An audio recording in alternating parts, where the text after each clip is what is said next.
Imagine a mind so brilliant it could paint a smile that mystifies the world, design machines centuries ahead of their time, and unravel the secrets of nature with a mere sketch. This is the story of Leonardo da Vinci, a man who didn't just live in the Renaissance, but defined it. Artist, inventor, scientist, dreamer. He was all these things and more. Welcome to the journey of a universal genius whose legacy still shapes our world today. Buckle up, because this is no ordinary tale. Leonardo da Vinci was born on April 15, 1452, in the small Tuscan hill town of Vinci, about 20 miles west of Florence. His birth was humble, illegitimate, the son of a notary, Ser Piero, and a peasant woman named Caterina. No grand palaces or royal lineage here, just a boy with an insatiable curiosity and a knack for observing the world around him. Growing up in Vinci, surrounded by rolling hills, vineyards, and winding rivers, Leonardo found inspiration in nature. As a child, he'd wander the countryside, sketching plants, animals, and the flow of water, habits that would define his life. His father recognized his talent early on and, by the age of 14, sent him to Florence, the beating heart of the Renaissance, to apprentice under Andrea del Verrocchio, one of the city's leading artists. Verrocchio's workshop was a creative crucible. Here, Leonardo learned to paint, sculpt, and engineer, skills he'd later transcend. One story from this time stands out. While assisting Verrocchio on the baptism of Christ, Leonardo painted an angel so exquisite that, legend has it, Verrocchio put down his brush forever, awed by his student's genius. Whether true or not, it's a glimpse of the brilliance already shining through. By his 20s, Leonardo was making waves in Florence, but it was in Milan, under the patronage of Duke Ludovico Sforza, that his artistic legend took flight. In 1495, he began the Last Supper, a mural on the wall of the Santa Maria del Grazie monastery. This wasn't just a painting, it was a revolution. Unlike traditional frescoes, Leonardo experimented with a new technique, layering tempera and oil on dry plaster. The result?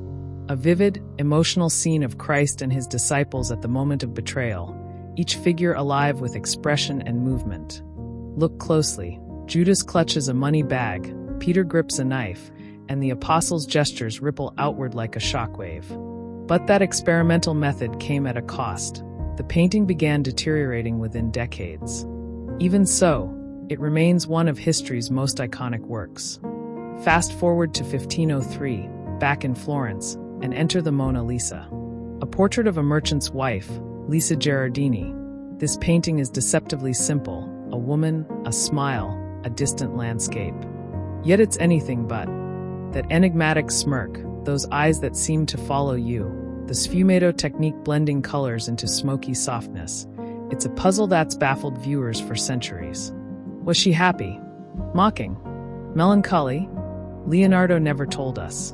He carried the painting with him until his death, tweaking it endlessly, as if it held secrets he couldn't quite release. But Leonardo wasn't just about masterpieces. His notebooks, thousands of pages of them, reveal an artist obsessed with detail. Sketches of faces, hands, drapery, light, and shadow fill the margins, each a study in perfection. He once wrote, "Art is never finished, only abandoned."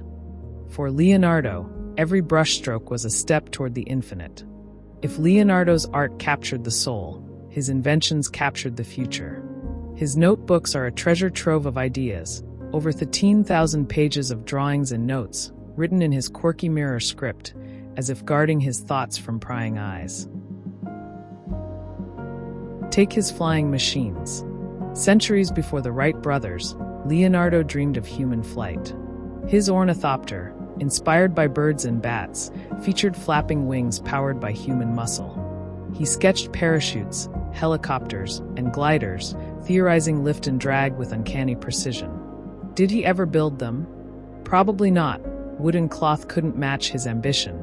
But his concepts laid the groundwork for modern aeronautics. Then there's the armored tank.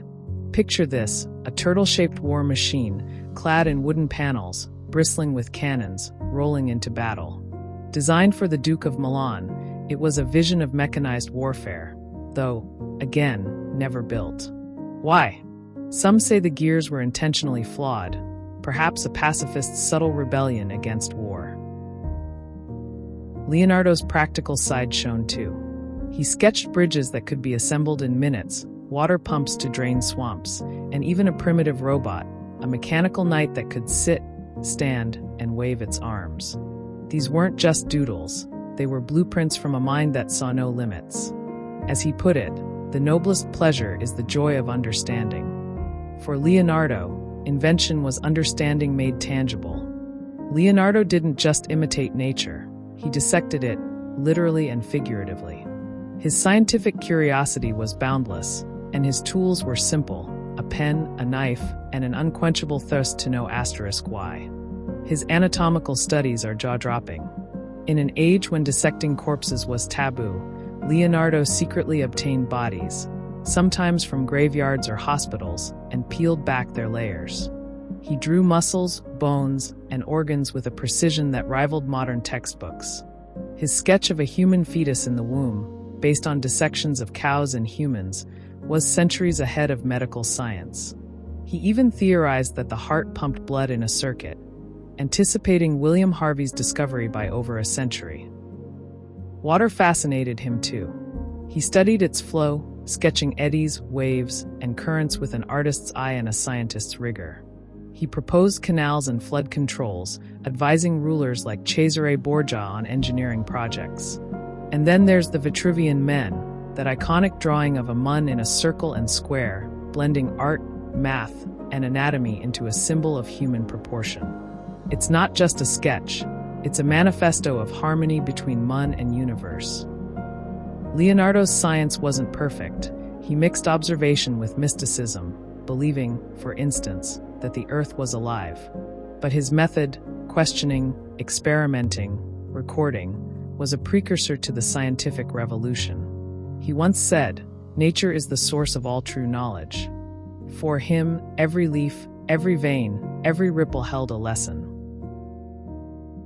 By his 60s, Leonardo's star had risen across Europe. In 1516, he accepted an invitation from King Francis I of France to live at the Château du Clos-Luz, near Amboise. The king didn't just want an artist, he wanted a companion, a sage. Leonardo, frail but still brilliant, spent his final years sketching, teaching, and dreaming. His last works, like St. John the Baptist, with its ethereal glow, show a man reflecting on light, spirit, and mortality. But his notebooks tell a sadder story, pages filled with unfinished ideas, from giant statues to river diversions. Time was running out. On May 2, 1519, Leonardo died at Clos-Luz, aged 67. Legend says King Francis cradled his head as he passed, a poetic end, though likely embellished. He left behind no family, no fortune, just a legacy of genius. His assistant, Francesco Melzi, inherited his papers, but many were lost or scattered over time. What remains is a fraction of what he envisioned. Leonardo da Vinci didn't just leave us paintings or sketches, he left us a way of seeing the world.